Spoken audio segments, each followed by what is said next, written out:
So this is the procedure for loading and unloading students with wheelchairs on a SPED school bus. Accessory is on. I would have you. Parking brake is on. If the parking brake is off, it won't work.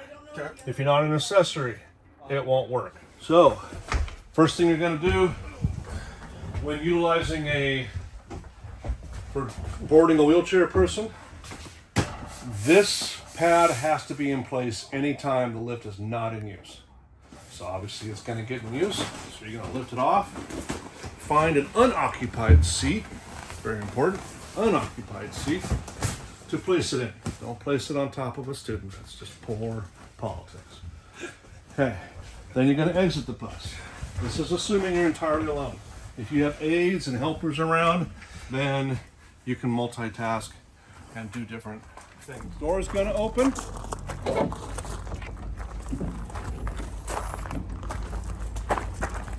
Down here, usually there's a latch of some kind. Lift it up. When you hear that beep, beep, beep, that tells you that's a good thing. That means things are on and working.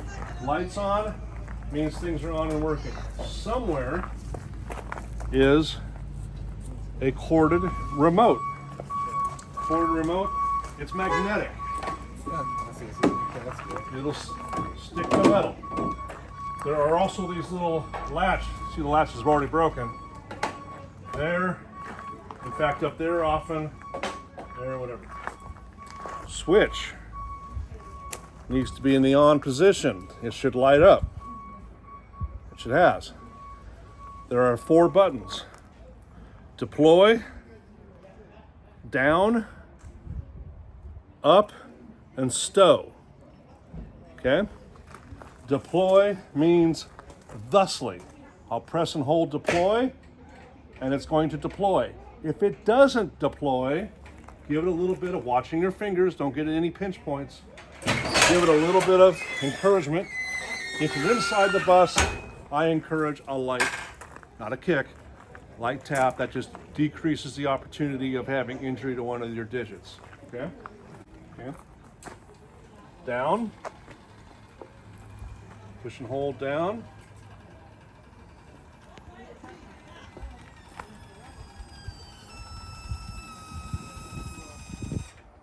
If this belt is unbuckled, nothing's going to work.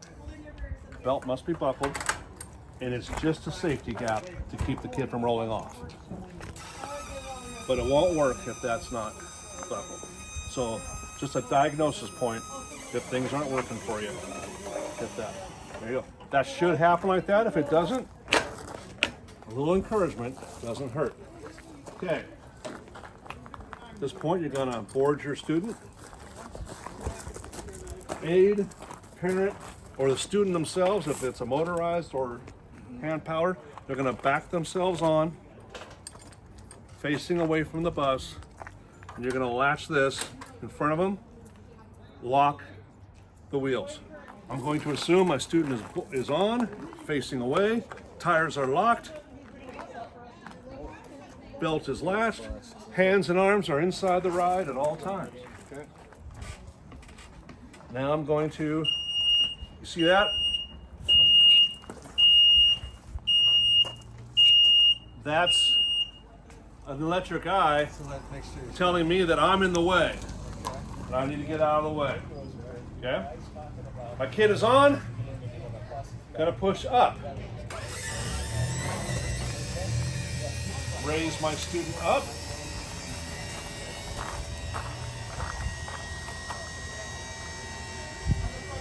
Till it's completely up. I'm gonna wheel my student in, put my student in place, lock the wheels, let them sit there for just a second, and then I'm going to stow. Basically, I'm going to get this out of the way of anybody running around the bus and losing an eyeball. Again, it might need a little encouragement. Stow it, put the pad on it, and then we'll do the wheelchair. You will never, ever, ever, ever do this. We do not ride. You'll see it in videos all the time. We don't ride with the student up and down. a latch on the floor over there, and you have a latch on the floor over here. You'll notice that both of those are attached to the floor next to the wall.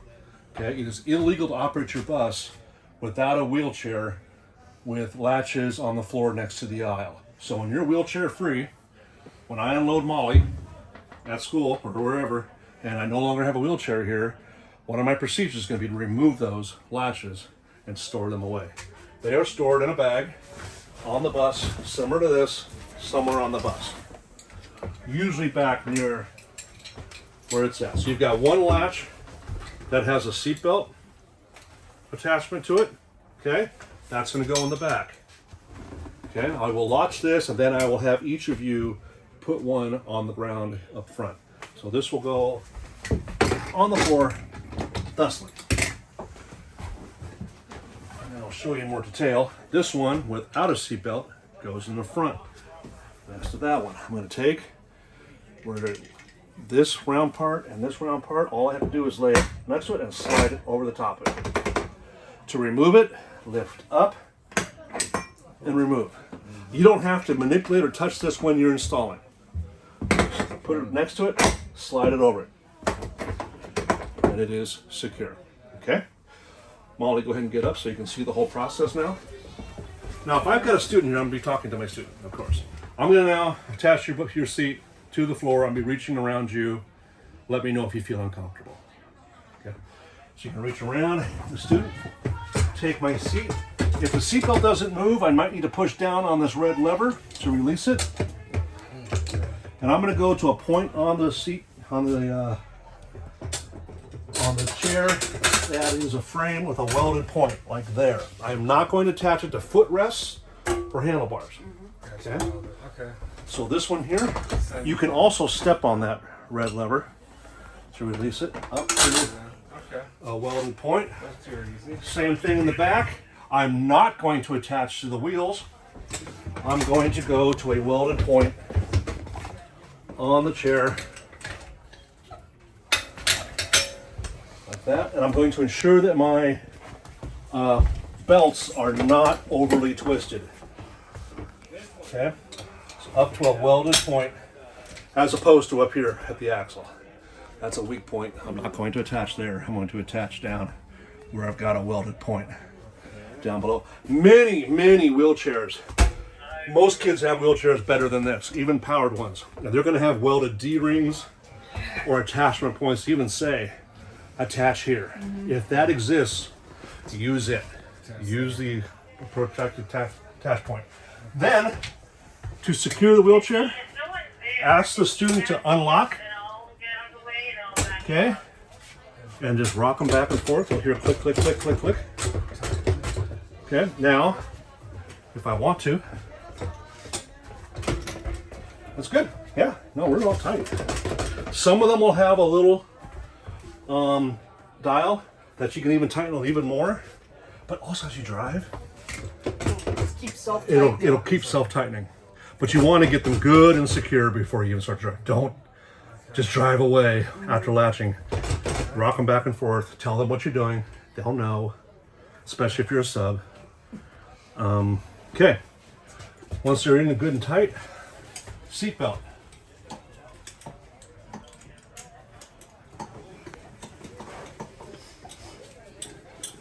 Okay. Just like any other seatbelt, bring it around and attach. Okay? All right. There you have it. Using your chairlift. You've got it on. You deploy. A little encouragement. You get it out. And you're dropping it down. And it breaks. It stops working. Take out your tool, which is stored right here on the back in a clip. Insert the tool into this box that has the red circle with the green arrow. Notice the little teeth here. If you were to look inside there, you're going to see two teeth coming out that's going to fit into these slots. Set it in there. See how it says a quarter turn on there? Don't do a quarter turn. Just a nice smooth turn until it starts to fall. Get it to the position you need it in, lock it, and then to raise it up, if it won't go up with the remote, insert it into the jack, position yourself over it, and jack it up. Okay? So insert the tool into the release valve, turn it to your left, but don't go a quarter turn. If you go a quarter turn or more, I could go into free fall and you might hurt me or the student.